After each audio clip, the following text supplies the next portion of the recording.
AITA for not letting my brother see my mother when she had cancer, or not speaking to my brother at my mother's funeral. I am a 28-year-old female. My brother is 34. I know the title sounds bad, but please hear me out. I stopped speaking to my brother years ago. My brother supported something horrendous that went to court. I am not allowed to say it on this app, but in my opinion, it is the worst thing you can do to an individual and makes me sick for anyone to support someone who has committed this crime, and I decided we shouldn't talk ever again. Since we haven't talked, I have had time away from him. I have now looked back on the situation and I realize he is a narcissist and manipulator. There have been situations I look back on, e.g., times I have sided with him in arguments against family members because of his brainwashing and manipulation. I regret these times deeply, and I am happy now I am released from his toxic behavior. He is a manipulator, so of course he still has people vouching for him, cousins, friends, aunts, despite knowing that he supported someone who committed SA.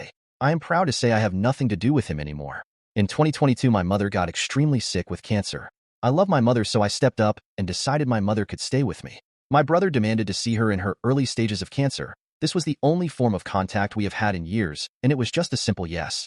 However, after his visit, I noticed my mother becoming more agitated. He tried to manipulate her that I was a bad person, saying that I had trapped her when all I had been doing was acting as her carer. My mother was in a bad state already, so I decided these visits were no longer warranted.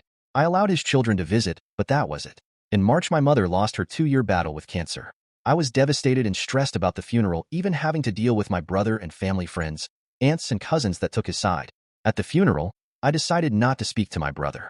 I hate him for all the pain he caused to my mother, riddling her with lies and turning people against me. I hate him for the court case he supported. My aunts who took his side sneered at me. If I did speak to him that day, I'd be disappointed in myself. To this day, I'm still getting contacted by my aunts asking why I won't speak to them or my brother. I block them, but then they get other family friends to repeat the same thing. I am called selfish for not letting my brother see my mother. My mother was not on her end bed. She unalived unexpectedly. We thought she would survive a couple more years. If she was on her end bed, would have allowed him to see her. A few days ago, my brother called me from someone else's phone as his number is blocked. He voiced how sad it made him not being able to see his mother as often when she was sick, and it also made him sad that I wouldn't speak to him at the funeral. A family friend thinks I'm in the wrong for not letting my brother see my mother or speaking to him. However, my husband and best friend think I am valid as he tried to manipulate her. AITA? More information. My mother got to a point where she had limited vocabulary.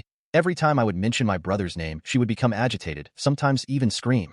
My mother never knew about my brother's friend's court case. It was a hard judgment to make without my mother being able to voice properly how she felt. I judged by the way she was agitated after his visit, and how when he knew she was sick, he still decided to try to manipulate her and turn her against me when I was the only one to step up when asked to take care of her. So no, my mother never said she didn't want to see my brother, but she never said she did either. It was a judgment I had to make myself, and I think it was the right judgment as I wanted my mom to be at peace while she battled her illness.